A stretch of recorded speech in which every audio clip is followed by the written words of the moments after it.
Welcome to a new Harry's Garage video, and today's car is the Porsche Macan electric. And I got this in because it's a new generation from Porsche electric architecture, number of changes on this car.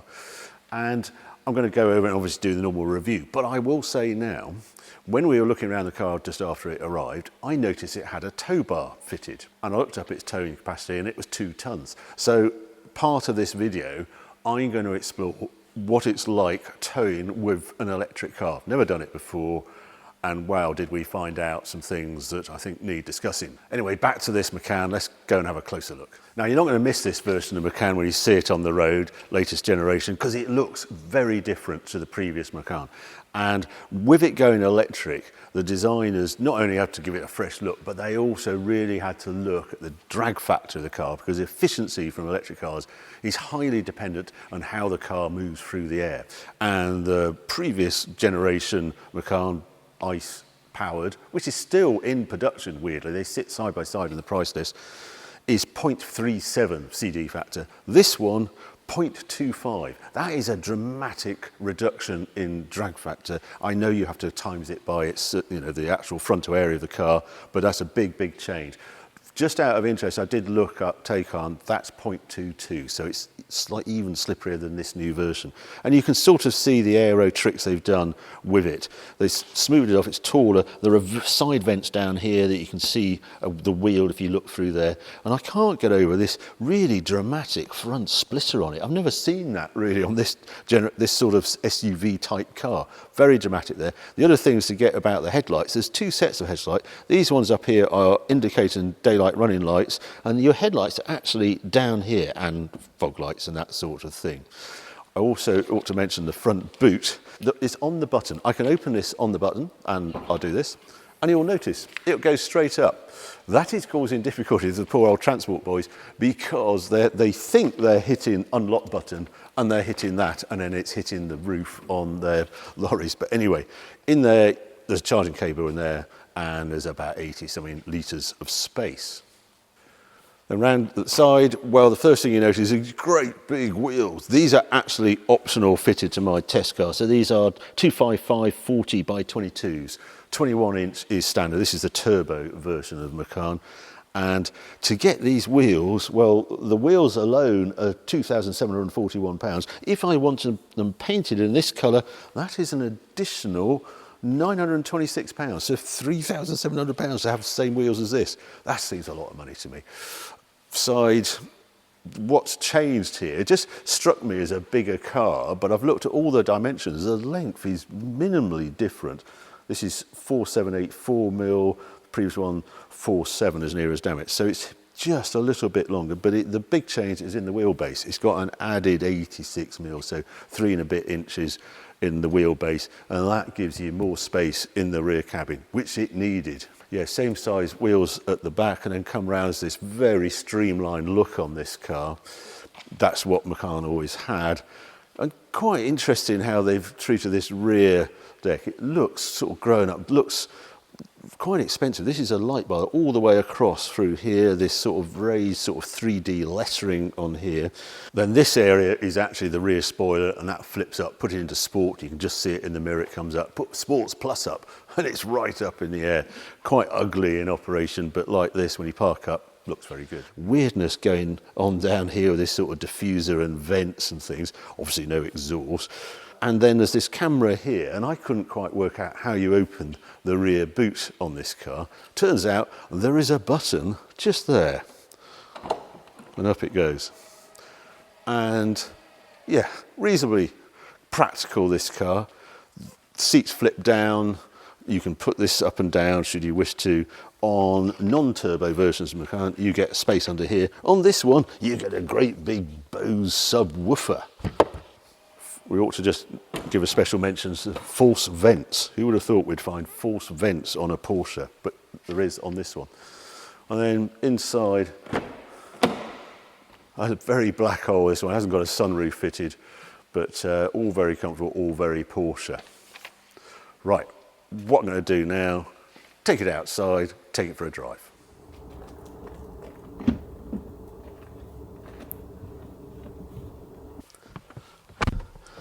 funny, the first thing you notice, well, I notice when I get in this, up until now, having a Porsche powered by electric only meant a Taycan. Now it's Macan as well, and I just noticed that it sits higher, is my immediate thing I noticed between swapping between Taycan and this. Other than that, in here, it's all very Porsche, all nicely done, feels like a 911 wheel in here. And look, I've got temperature controls down here, I've got a volume control for the radio, amazing, heated seats, all that sort of thing is on there. Obviously I have this screen, but I don't know, it just looks neater now. I have no idea if I flick this across what I've got. Yeah, so this is the main screen. I go to car normally on here, and then there is this normal sort of dash layout as we've got used to. That looks like Taycan, and I've got it on battery control. There's all sorts of configurations you can do on that one. Big sort of holes here, sort of, they've cut it away, there's no lid over it. There's two cup holders down there, there's a big space down here, I'm not sure what that's for. I can see a 12 volt thing there. I've got phone wireless charging down there. I have a glove box, quite a big glove box actually, that's quite impressive.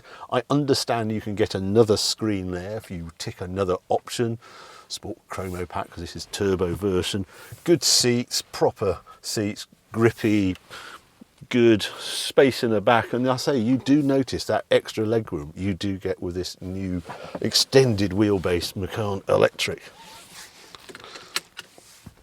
And do I get anything in here? Yeah, I get a deep hole in there as well. The weird thing is I've got the key here, keys hiding in there, but it sort of makes the car live as I get in, like Tesla does. So to move off, I just do that, and we start our journey. That isn't very Porsche, but that's the new way. So anyway, I'm going to head out here, go find some better roads.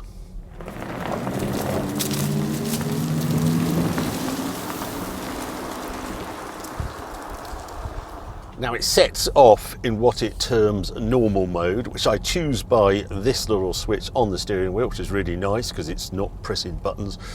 Yeah, you've even got an off-road setting. I can see it's going up in the air now. This has got air suspension being the turbo, and it's got adaptive dampers and things which are optional on other models. Or you can do Sport or Sports Plus, which we'll get to on a better bit of road. But I did test it on my noisy bit of road as well. And it was surprising actually. You'd think being electric could be super quiet. It actually went 79 decibel, but I think it's mainly tyre noise. It's got those aggressive sports tyres, and I think it just comes through in the cabin, and it's not double glazed. Right, here's my little squirt up the hill. So we're doing 23 mile an hour. Here we go, and oh, flipping heck. Yeah. It's an amazing thump. Ever since this car arrived, the performance, if you're doing an overtake or you're just doing setup, wallop, whacks you forward. And yeah, we all know it's a Porsche, of course it's quick, but the Taycan never quite felt as fast as the figures suggested it should be. And what I noticed when I went back, that had a 2-speed gearbox, and basically it run around in second gear all the time, unless you did a launch control or you were in Sports Plus or something and it was select first gear. This has a single-speed gearbox, those electric motors direct to the wheels, and they're just instantaneous as they supply the power. I put it back to Sport, here we go. It is violent how it steps off as soon as you just, if you go for an overtake. Well, I just found I had to actually ease off. I couldn't just, do a normal overtake, pull out, visibility go, clear, go. It was too violent. So is that a good thing? I suppose it is. Porsche claim this car is 3.3 seconds 0 to 62.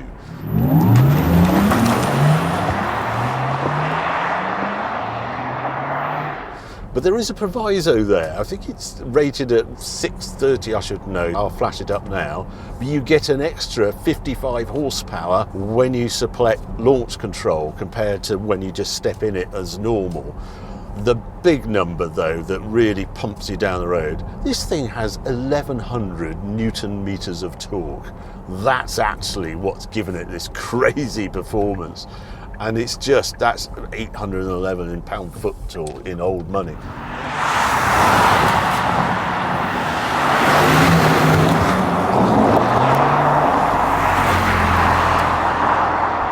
Now, whoa, now yeah, just turning around there. Yeah, you just notice the weight every now and then. I just noticed it there. And this car goes 2,405 kilos. It's around it's around 160 kilos heavier than a Taycan. I can't quite understand why, or previous Taycan. I think it's just got a bigger battery. It's 100 kilowatt hour now gross, as against 93.7. But 7 kilowatt hours shouldn't make that big a difference.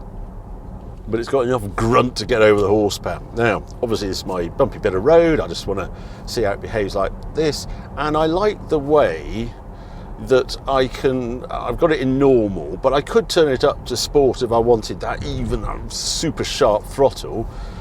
But I can select normal on the suspension just on here, and I like that. But it's marginally on the sporty side, but I think it has an extremely good ride for the type of car, the type of performance it offers. And down here is really good. It doesn't deviate. I've just put it into sport. It's not super aggressive in sport. You also get a sound with sport, so you can hear it a generated sound to add to the sense of performance of this car. But yeah, well compromised. The one thing you've got to do is turn lane assist off, because every now and then down a road like this, it was darting all over the place as though it was like torque steer. It wasn't. It was lane assist getting in a muddle. They might work on a freeway in the USA, but they certainly do not where I live in the Cotswolds. Just a disaster. Fortunately, you can just turn it off on the cruise control button, and Porsche very kindly have set it up. One press here and you get rid of the speed warning if you're 1 mile an hour over the speed limit. Now, I ought to quickly mention towing, which was, well, it was an eye-opener. We start with the positives.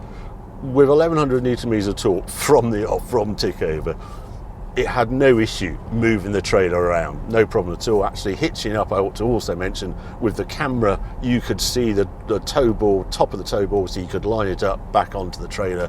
That was all good.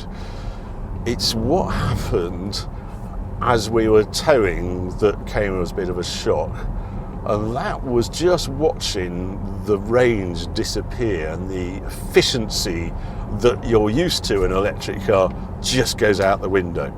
I'm just going to try it around here and see what it feels like this. I've got it in normal. You know, I thought that was in sport. It's got rear steer option on this. It's a £1,480 option, but once you've tried rear steer and how manoeuvrable it makes it and parking and things like that, you just tick the box. It might sound a lot. I would always go for it. Yeah, obviously very good down there, low centre of gravity, all good. Back to the towing. And I just watched the miles per kilometre hour just plummet. And I've been getting about 2.5, 2.6 for this car. Once I started towing, it went 1.2 average, and then I went to charge up just to see if I could charge my trailer on. Just a disaster again. If you go, it's designed, all charging networks seem to be back into the space. Well, I've got a trailer back, so I can't do that. I have to go nose forward. Went nose forward. Cable's not long enough to actually reach the port at the back. You could go side on and take up about 8 spaces and charge that way. But as far as I could see, the only way to charge an electric car with a trailer is to actually take the trailer off before you go and charge. And I then, after that experience, I didn't need to charge up, I just wanted to see what happened. I then went up and down a dual carriageway, did about 30 something miles, and I thought, 1.2, it'll get better. No, it didn't. It went to 1.1 miles per kilowatt hour, and then by the time I got home, it was 1.2.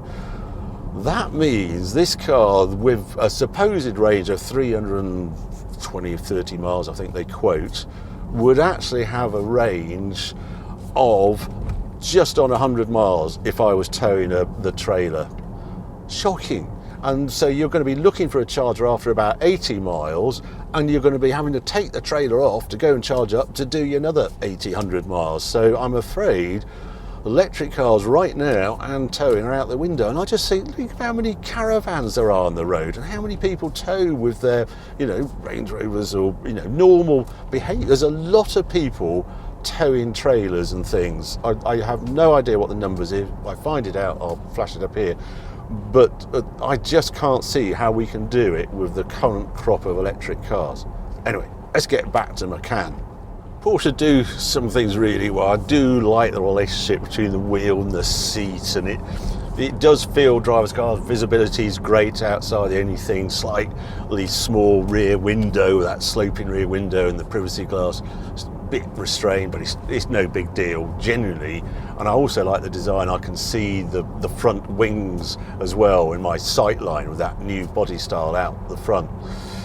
Yeah, is it time to go through some likes and dislikes with this car? Well, starting with the dislikes, I suppose number one is just the price. This car with all its options is £108,000. They do add up, as ever with Porsche, when you start ticking some options.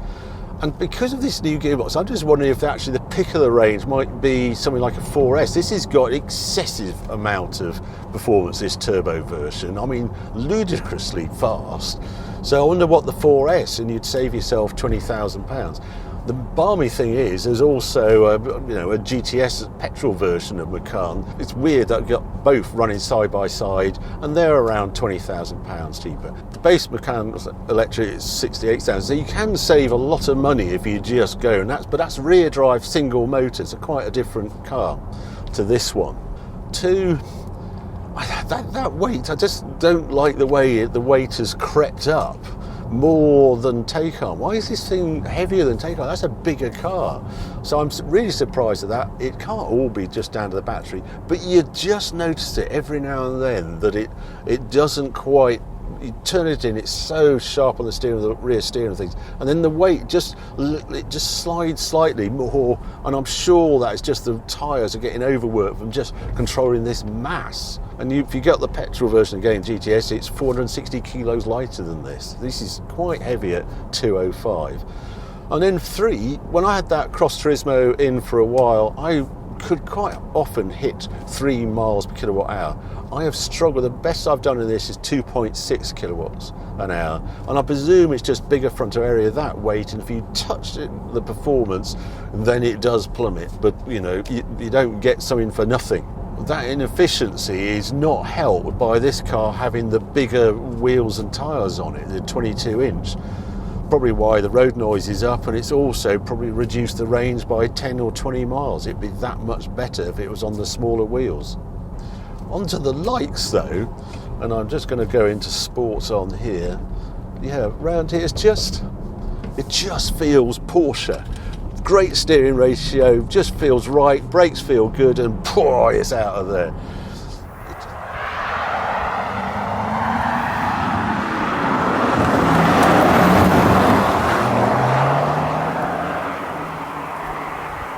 It just feels alive, and I want, that badge, that Porsche stands for something, and this definitely feels like a Porsche. I also like the lack of regen on the brakes. I know some people really like it, having tried lots of variations. I prefer this sort of coasting feel. It just makes for a smoother drive. You're not so sensitive on the foot. You have to keep your foot so sensitive if you're one pedaling. I don't like that. I much prefer this setup. Two, I think it looks quite sharp from the outside. It looks modern, it looks fresh, so I like that about this new Macan as well. And then I just like the layout in here. I like the switchgear on here. Yes, it's got a screen, but it's not in your face sort of screen. And I like how I've still got manual controls for all the important bits. I don't feel as though I'm alienated and there's this one size sort of fit all type of interior. So I like that as well. So overall, what do I think of this as a conclusion? I think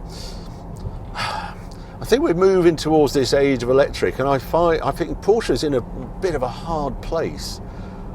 because as a road tester, I'm just finding they're all extremely similar. Every electric car you test, there isn't the variation, there isn't the V8, there isn't a front engine, there isn't rear engine.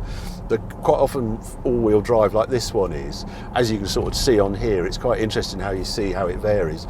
If I put it back to normal, it's generally in rear drive. And I think that leaves Porsche with a problem. What they've done is enhanced it, because it's like joining a Porsche club. You're going to go electric, well, get a Porsche, and then you'll like the controls and the graphics, and it's all right. It's like buying the B&O version of your normal hi-fi. There is a finesse and the graphics and the design that I personally find appealing, and I can understand other people who want to stay in the Porsche club and go electric. It will cost you, just like B&O will, but I think that's the appeal of this car. There are much cheaper and equally good, perhaps, dynamically cars out there. Well, perhaps not dynamically, but very close to this for a lot less money. But if you want the Porsche experience, Macan does deliver it, and that's what I like about this car. So there you go. That's my review of the new Macan Turbo Electric. I hope you enjoyed this. If you did, well, keep watching, keep subscribing, more videos coming on very soon.